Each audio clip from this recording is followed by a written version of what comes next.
ஓம் சாந்தி.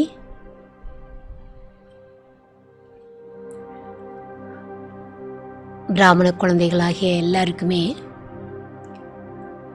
அஸ்ரீரி நிலையினுடைய அனுபவம் செய்ய வேண்டும் என்ற விருப்பம் இருக்கின்றது.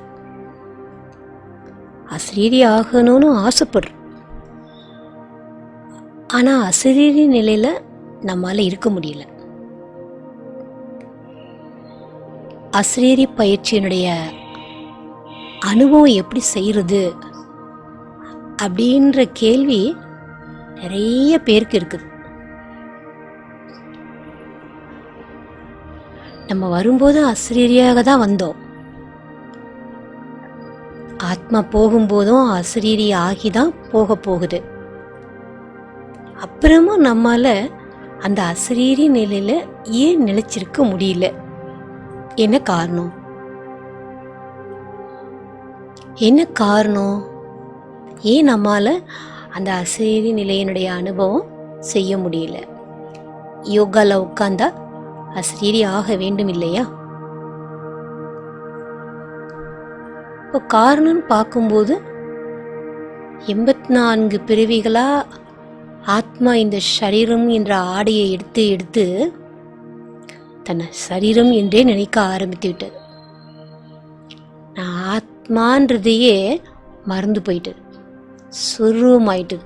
தேகத்தினுடைய சொருவமாயிட்டு தன்னுடைய உண்மையான சொர்பத்தை ஆத்மா மறந்து போய்விட்டது. அப்ப தேக அபிமானத்தின் காரணத்தினால நம்ம அந்த அஸ்ரீரி நிலையில நிலைச்சிருக்க முடியல. இப்போ அஸ்ரீரி பயிற்சி நம்ம செய்ய விரும்புகிறோம். உட்கார்ந்த உடனே அடையணும்னு விரும்புகிறோம். சங்கம யுகத்தில் பாபா நமக்கு ஞானம் சொல்றார். எதுக்காக ஞானம் சொல்றார்?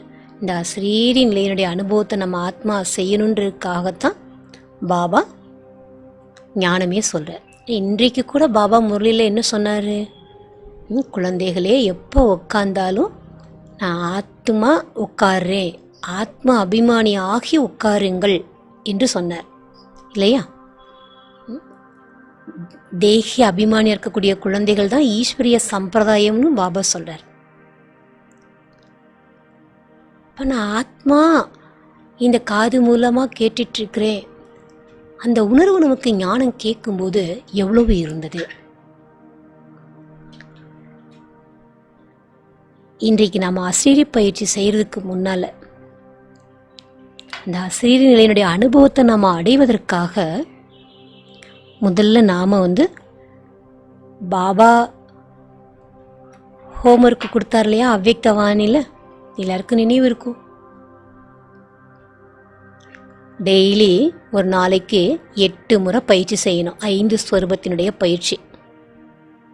பாபா என்ன சொன்னாரு? தூக்கத்தை கூட நீங்க தியாகம் பண்ணியாவது இந்த பயிற்சியை 8 முறை செய்திருக்க வேண்டும் சொல்லியிருந்தார். பிறகு நிராகாரி ஸ்வரூபம், சம்பூர்ண ஃபரிஷ்தா ஸ்வரூபம், இந்த ரெண்டினுடைய பயிற்சி ஒரு நாளைக்கு 12 முறை நிராகாரி ஸ்வரூபம், 12 முறை ஃபரிஷ்தா ஸ்வரூபம். இந்த ரெண்டும் ஒரு நாளையில் செய்யும்போது 24 தடவை ஆயிட்டுது. இந்த பயிற்சி செய்ய சொன்னார். எப்படி சரீரம் ஆரோக்கியமாக இருக்கணும்னா சரீரத்துக்கு நம்ம ட்ரில் செய்கிறோம், எக்ஸசைஸ் பண்ணுறோம். அதே போல் நம்ம ஆத்மா சக்திசாலியாக இருக்கிறதுக்கு இந்த ட்ரில் ரொம்ப ரொம்ப அவசியமாக இருக்குது. அடுத்தது, ஆத்மா பரந்தாமத்தில் இருந்து அவதாரம் பண்ணியிருக்கு. நான் ஆத்மா பரந்தாமத்தில் இருந்து அவதரித்திருக்கக்கூடிய ஆத்மா நான் எதுக்காக அவதாரம் செய்திருக்கிறேன் அப்படிங்கிறத நம்ம உணரணும், அனுபவம் செய்யணும். அடுத்தது, நம்ம ஆத்மா எதுக்காக இந்த உலகத்துக்கு வந்திருக்கிறது? இந்த நாடக மேடையில் நடிப்பதற்காக வந்திருக்கிறது. ஆக நான் ஆத்மா மேலிருந்து இந்த சரீரம் என்ற ஆடையை அணிந்து இந்த உலக நாடகத்தில் நடித்து கொண்டிருக்கிறேன். அப்போ அதை நாம் அனுபவம் பண்ணணும். நம்ம ஆத்மா சத்தியுகத்தில் எப்படி இருந்தோம், திரேதாயுகத்தில் எப்படி இருந்தோம், துவாபரயுகத்தில் எப்படி இருந்தோம், பிறகு கலியுகத்தில் நாம் எப்படி இறங்கணும் கீழே, சங்கமயுகத்தில் வந்து பாபா நமக்கு எந்த மாதிரி கற்றுக் கொடுத்துட்ருக்காரு, இப்போ நான் என்ன செய்யணும், எதுக்காக பாபா எனக்கு இவ்வளோ ஞானம் சொல்லிகிட்ருக்காரு, இப்பொழுது நான் வீட்டுக்கு செல்ல வேண்டும். அபுகர் ஜானா ஹே, நான் வீட்டுக்கு திரும்பி செல்ல வேண்டும். இந்த நினைவு நமக்குள்ள பக்காவாக இருக்கணும். அப்போ இதனுடைய அனுபவம் நமக்கு இருக்கணும். அடுத்தது, நான் ஆத்மா இந்த உலகத்தில் விருந்தாளி அல்லது நான் ஒரு வழிப்போக்கன். இப்படி நம்ம மவுண்ட் ஆப் போவோம். மவுண்ட் ஆப்புக்கு போகிறப்போ அகமதாபாத்தில் இருந்து பாபா வீட்டுக்கு அப்ரோடுக்கு போகணுன்னா அடுத்த ட்ரெயின் வர்ற வரைக்கும் பிளாட்ஃபார்மில் நம்ம வெயிட் பண்ணணும். அப்போ பிளாட்ஃபார்மில் நம்ம வெயிட் பண்ண மாட்டோம். எங்கே போவோம்? Waiting room. அந்த வெயிட்டிங் ரூமில் போய் நாம் வெயிட் பண்ணிகிட்ருப்போம். அடுத்த ட்ரெயின் வந்தால் தான் அந்த வெயிட்டிங் ரூம்லேருந்து நாம் ட்ரெயின் ஏறதுக்கு வருவோம் இல்லையா? அதே போல தான் இந்த உலகம் கூட ஜஸ்ட் நம்ம எல்லாரும் தங்கிட்டு போகிறதுக்கான ஒரு இடம். எப்போ இந்த கலியுகம் முடிஞ்சிடுதோ, சத்தியுகம் வருமோ, அப்போ நம்ம எல்லா ஆத்மாவும் என்ன ஆகணும்? இந்த இடத்த காலி பண்ணிட்டு அந்த இடத்துக்கு போயாகணும். அப்போ நான் ஆத்மா இந்த உலகத்துக்கு ஒரு வழிபோக்குனா வந்திருக்கிறேன் அப்படிங்கிறதையும் நம்ம அடிக்கடி மனசில் நினைத்து கொண்டே இருக்க வேண்டும், அல்லது அனுபவம் செய்து கொண்டே இருக்கணும். அடுத்தது, அடிக்கடி நாம் நினைக்க வேண்டும், நான் ஆத்மா சுயராஜ்ய அதிகாரியாக இருக்கிறேன். எதுக்காக சுயராஜ்ய அதிகாரியாக இருக்கிறேன் நம்ம நினைக்கணும்? ஏன்னா இந்த இந்திரியங்களுடைய ரசனை ஆத்மா அபிமானியாக நம்ம ஆக விடாது. இந்த இந்திரியங்களுடைய ரசனையிலேருந்து நம்ம விடுபட வேண்டும் என்றால், நான் ஆத்மா சுயராஜ்ய அதிகாரி என்ற அந்த அனுபவத்தை நம்ம செய்யும்போது நம்மளால் அந்த அசரீரி நிலையை அனுபவம் பண்ணுறது ஈஸியாக இருக்கும். இப்போது முழு நாள் இந்த ஒரு நிலையை அனுபவம் செய்திருந்தோன்னா, இப்போ நாம் அசரீரி நிலைக்கான பயிற்சியில் உட்காந்து செய்யும்போது சகஜமாக அனுபவம் ஆகும். ஆனால் முழு நாள் நாம் எந்த அளவுக்கு இந்த பயிற்சி செய்திருக்கிறோம் தெரியாது. ஆகையினால இப்பொழுது நாம் இந்த ஒரு பயிற்சியை ஒவ்வொரு சுமான நிலையும் ஒரு 10 நிமிஷம் இருந்துட்டு அல்லது 5 நிமிடங்கள் இருந்துவிட்டு பிறகு நாம் அந்த அசரீரி நிலையினுடைய அனுபவம் செய்யலாம். நான் ஒவ்வொன்றா நான் சொல்லிகிட்டே இருப்பேன். நான் சொல்ல சொல்ல அந்த ஸ்திதியில் நீங்கள் நிலைத்து விட வேண்டும். ஓம் சாந்தி.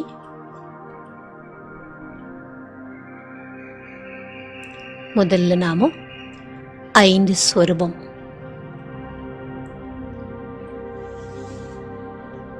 ட்ரில் செய்யலாம்.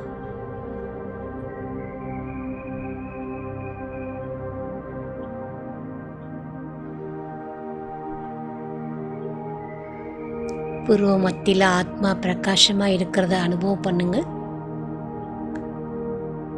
பரந்தாமத்துக்கு பறந்து செல்லுங்க. உங்களுடைய மற்ற வீண் எண்ணங்களை எல்லாம் நிறுத்திட்டு 2 நிமிஷத்துக்கு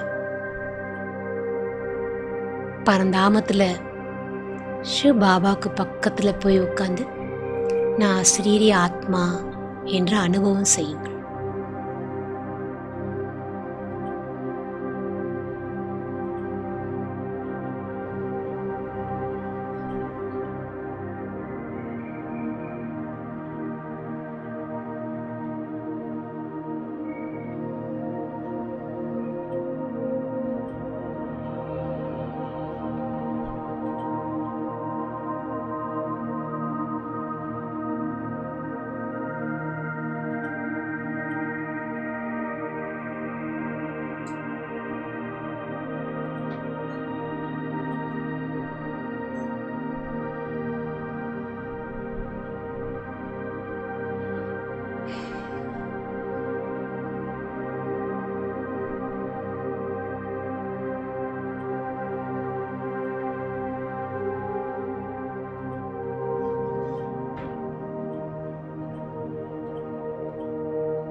இப்ப பரந்தாமத்திலிருந்து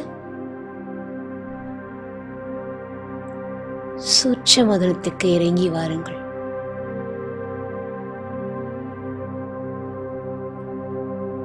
சம்பூர்ண பரிஷ்டா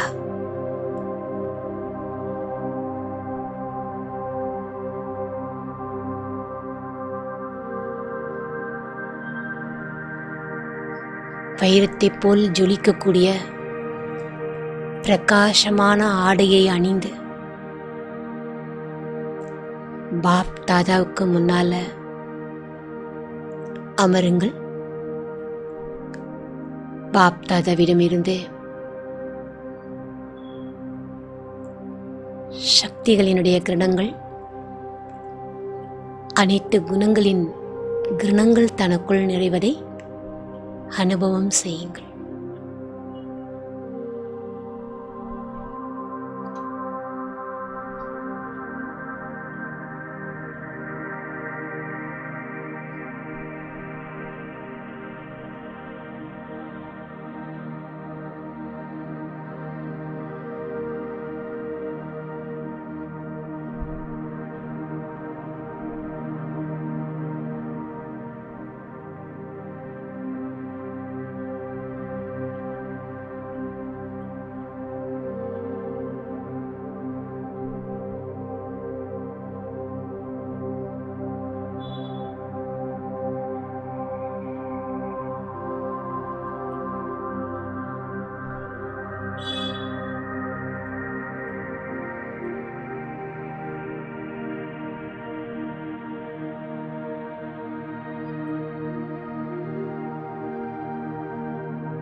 இப்போது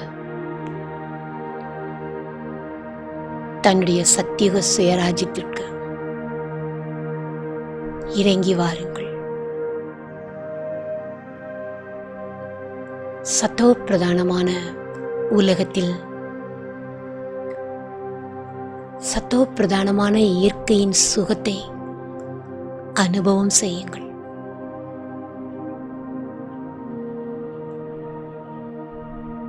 தன் முன்னால்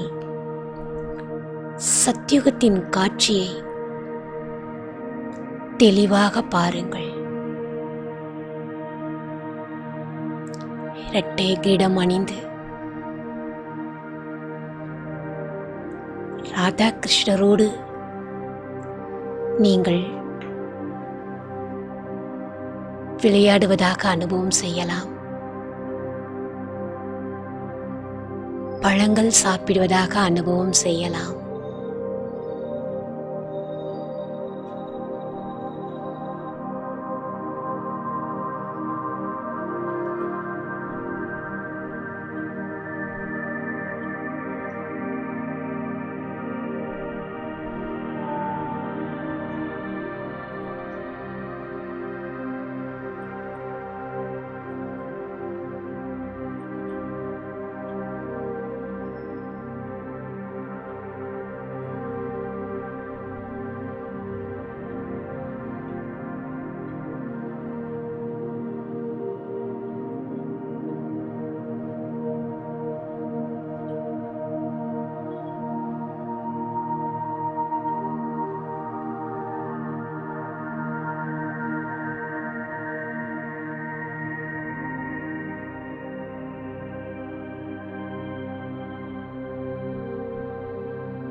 இப்போது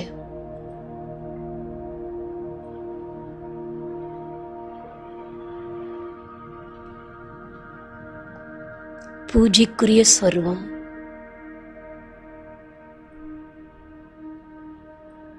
கோயிலில் நான் மூர்த்தியாக அமர்ந்திருக்கின்றேன்.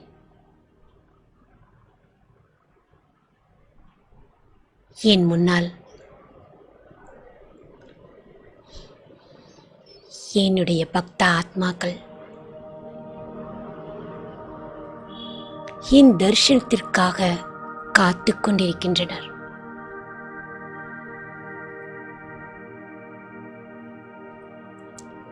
அவர்களுடைய உள்ளத்தின் கூக்குரலை கேட்கின்றேன்.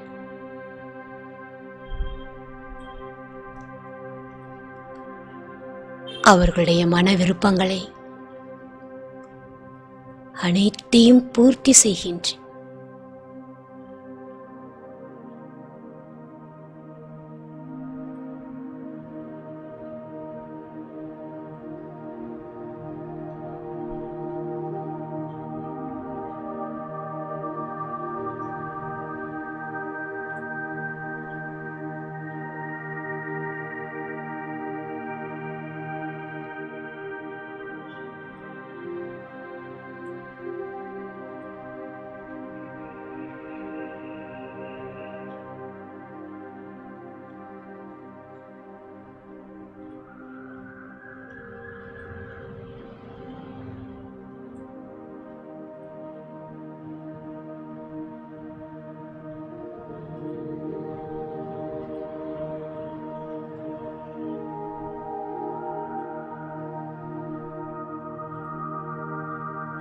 நான்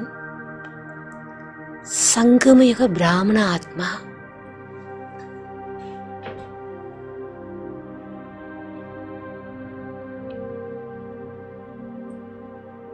சங்கமயுகத்தின்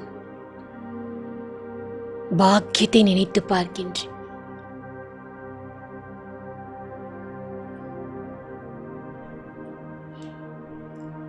சுயம் பகவானே எனக்கு அப்பா, டீச்சர், சத்குருவாக இருப்பதை அனுபவம் செய்கின்றேன்.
இப்போது ஒரு வினாடியில் பரந்தாமம், ஒரு வினாடியில் சூட்சும லோகத்தின் சம்பூர்ண ஃபரிஷ்தா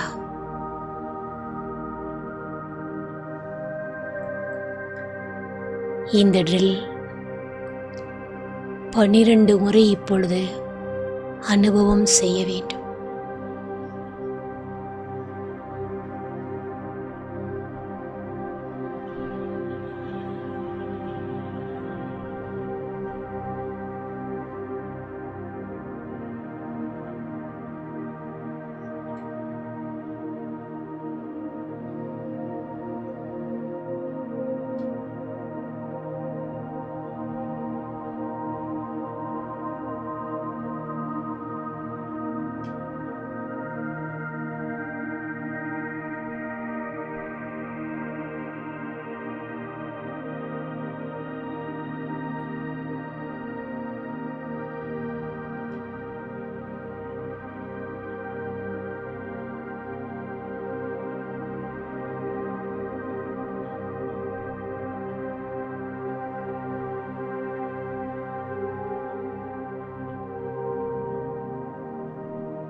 நான் ஆத்மா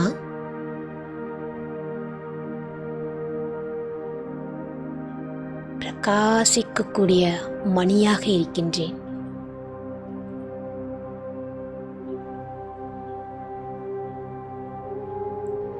பரந்தாமத்தில் இருந்து இந்த உலகத்திற்கு நான் அவதாரம் செய்திருக்கின்றேன். உலக நன்மை செய்வதற்காக.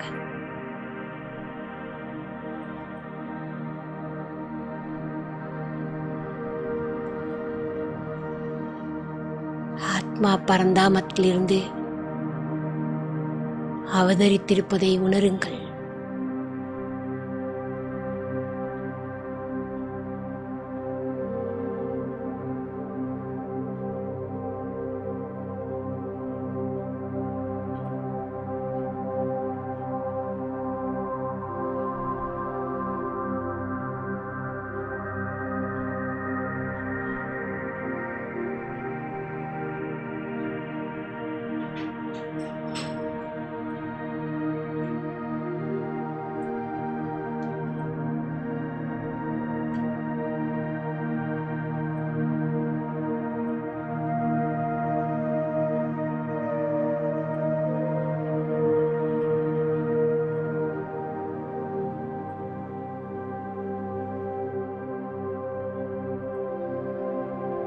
நான் ஆத்மா பரந்தாமத்திலிருந்து இந்த உலகம் என்ற நாடக மேடையில் நடிப்பதற்காக வந்திருக்கின்றேன்.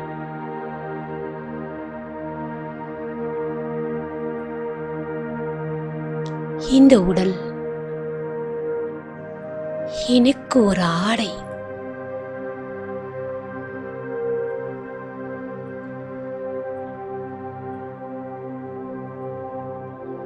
ஐயாயிரம் ஆண்டுகளில் 84 பிறவிகள் எடுத்து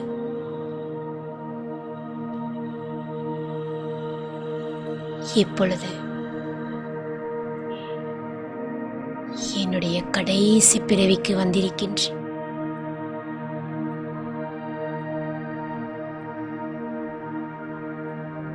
இந்த உடல் பழைய சரீரம், பழைய ஆடை.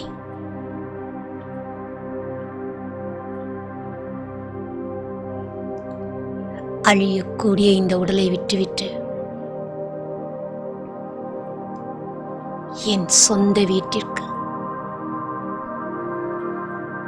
வாபஸ் திரும்பிச் செல்ல வேண்டும்.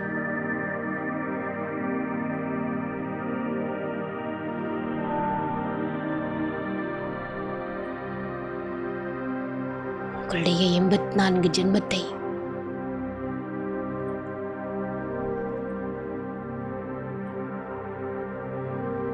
நினைத்து பாருங்கள். 5000 ஆண்டு சக்கரத்தில் ஆத்மா நான் எப்படி சுற்றி வந்தேன்.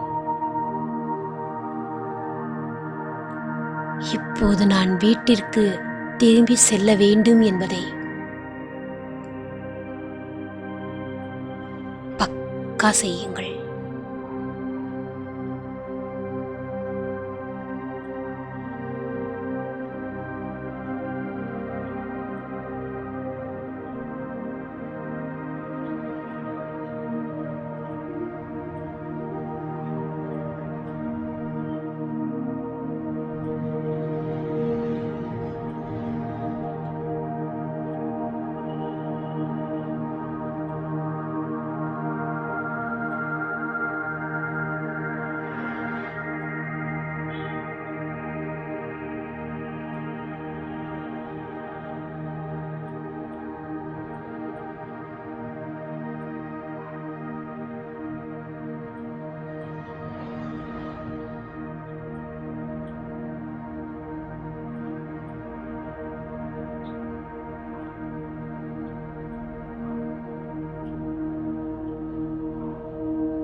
நான் ஆத்மா. இந்த உலகத்திற்கு விருந்தாளி.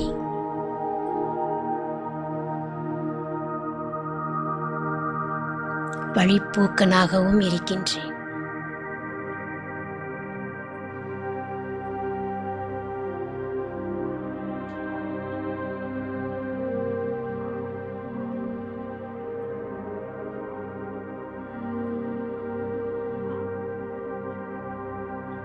இந்த பழைய உலகம்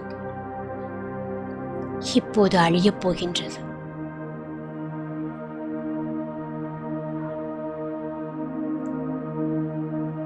புது உலகம் ஸ்தாபனை ஆகிக் கொண்டிருக்கின்றது.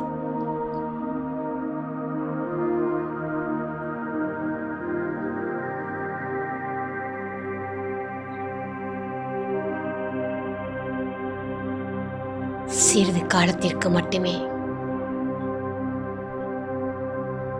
நான் விருந்தாளியாக இங்கு தங்கியிருக்கின்றேன் என்பதை அனுபவம் செய்யுங்கள்.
இப்பொழுது நான் ஆத்மா.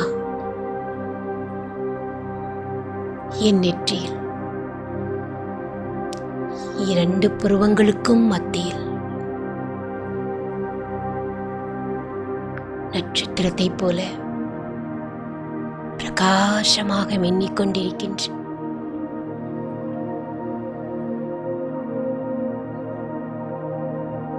இந்த உடல் வேறு, நான் ஆத்மா வேறு.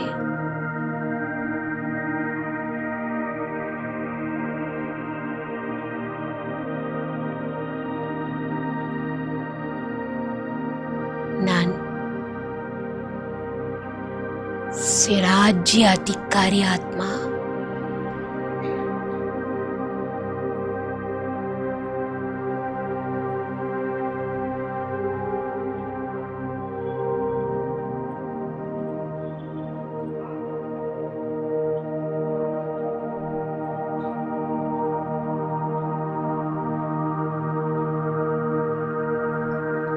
என்னுடைய மனம் புத்திக்கு கட்டளையிடுகின்றேன்.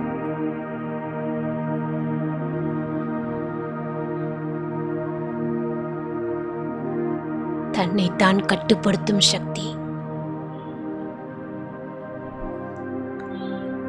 ஆளும் சக்தியை கொண்டு வருவதற்கு கட்டளையிடுகின்றேன்.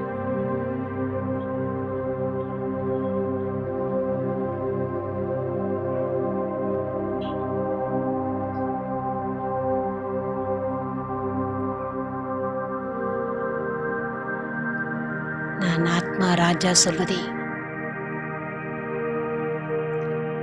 என் கர்ம இந்திரியங்கள் கேட்டு அதன்படி நடக்கின்றது.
கடந்த காலத்தை பற்றிய, எதிர்காலத்தை பற்றிய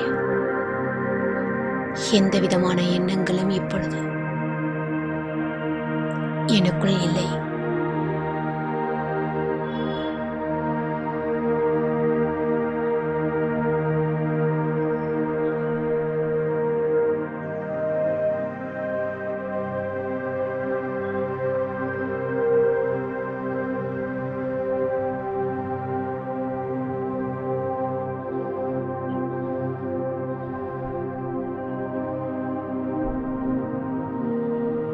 புத்திக்கு சொல்கின்றேன்,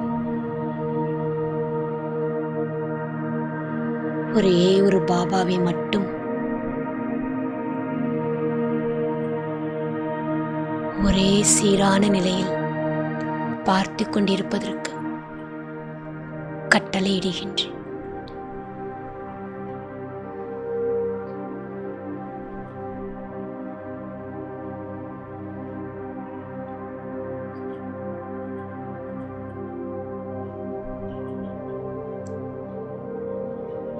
நான்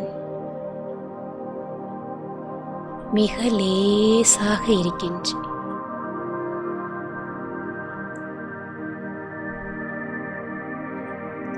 ஆத்மா நான் 2 புருவங்களுக்கும் மத்தியில் நட்சத்திரத்தைப் போல ஜொலித்துக் கொண்டிருக்கின்றேன்.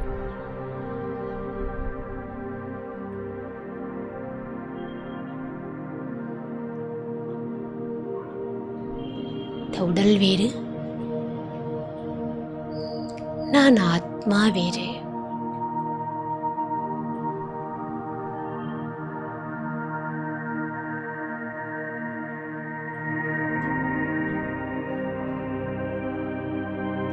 சரீரத்திலிருந்து தனிப்பட்ட ஆத்மாவாக தன்னை பாருங்கள்.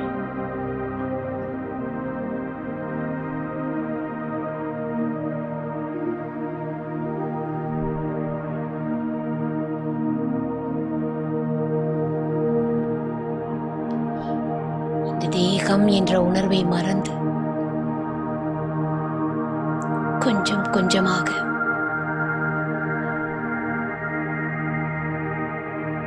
நான் ஆத்மா மேல் நோக்கி பறந்து செல்கின்றேன். 3வது கண் மூலமாக புருவ மத்தியிலிருந்து ஆத்மா வெளிப்பட்டு மேல் நோக்கி பறந்து செல்வதை பாருங்கள்.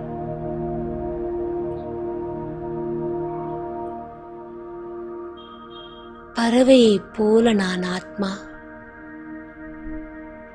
பறந்து செல்கின்றேன்.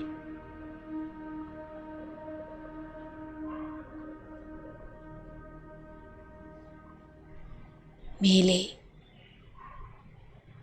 செம்பொன் சிவப்பு நிறமயமான ஒளி நிறைந்த உலகம்,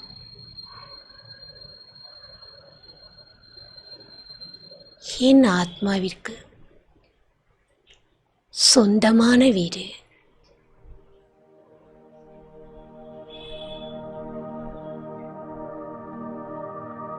என்னுடைய இனிமையான வீடு.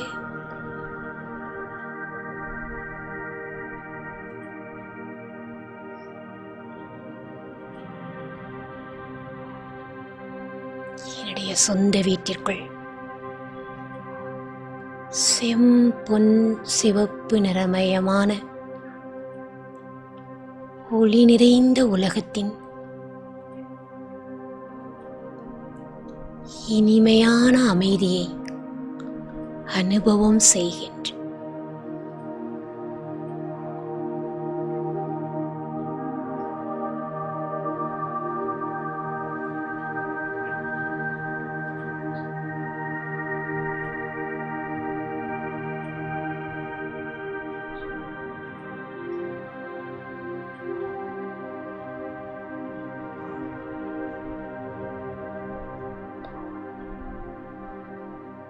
நான் ஆத்மா.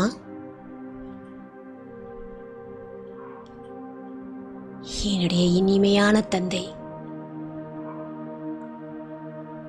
அன்பான சிவ் பாபாவிற்கு முன்னால் இருக்கின்றேன்.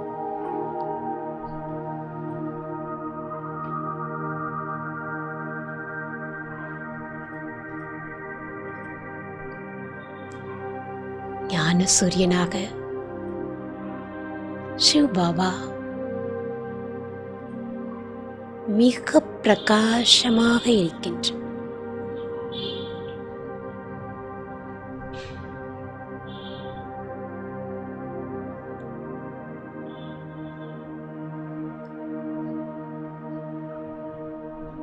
நான் ஆத்மா. அஸ்ரீரி நிலையில்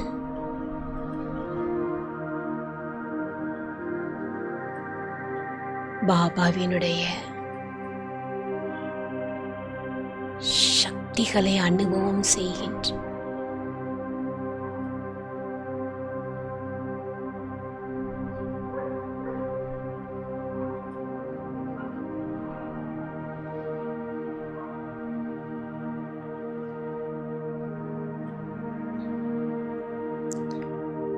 நான் ஆத்மா அசரீரி நிலையில் இருக்கின்றேன்.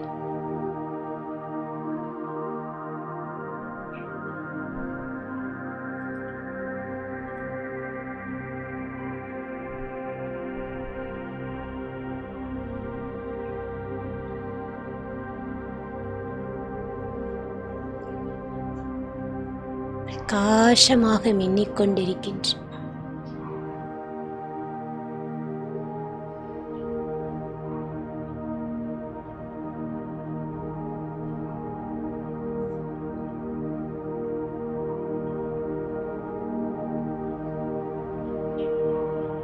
என்னுடைய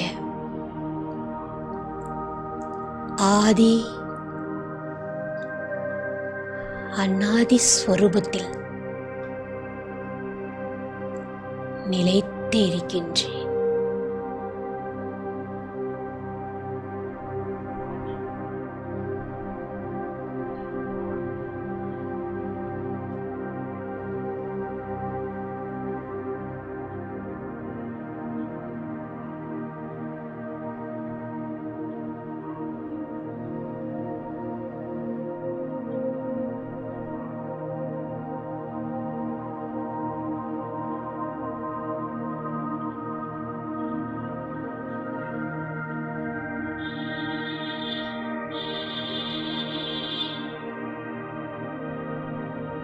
அனைத்து தெய்வீக குணங்களும் என் ஆத்மாவில் நிறைந்திருப்பதை அனுபவம் செய்கின்றேன்.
அனைத்து தெய்வீக குணங்களும் நிறைந்த ஆத்மா நான்.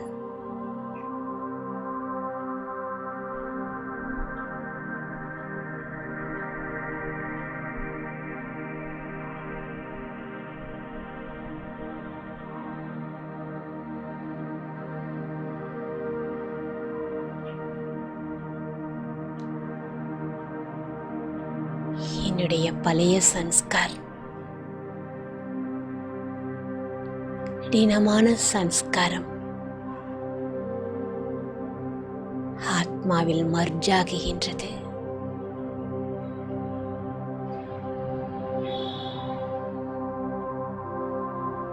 ஆத்மாவிற்குள் மறைந்து போகின்றது.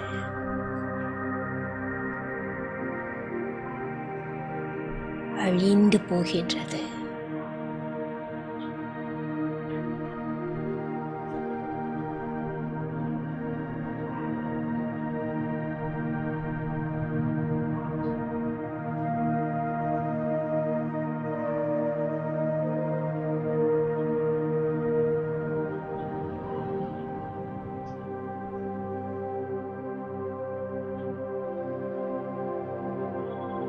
நான் பாபாவுக்கு சமமாக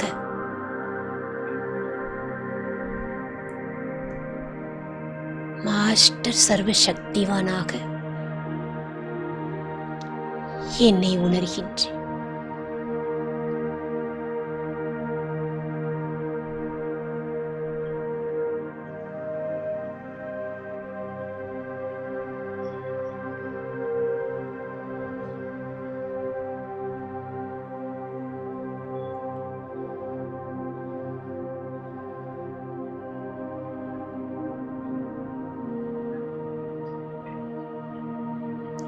இந்த அசரீரி நிலையில் சிவ பாபாவுக்கு சமமாக விஸ்வ கல்யாணக்காரியாகி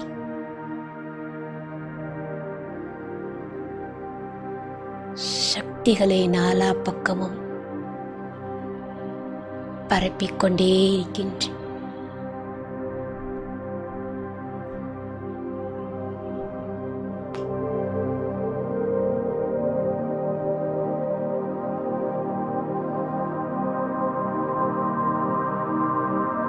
மேலிருந்து கீழே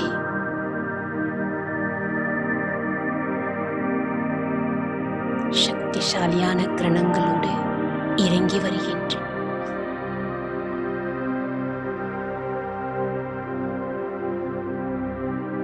நான் இந்த சரீரத்திலிருந்து தனிப்பட்ட ஆத்மா என்பதை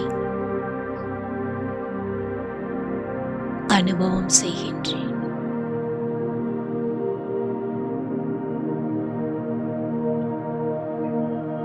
ஆழ்ந்த அமைதியை அனுபவம் செய்கின்றேன்.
ஓம் சாந்தி.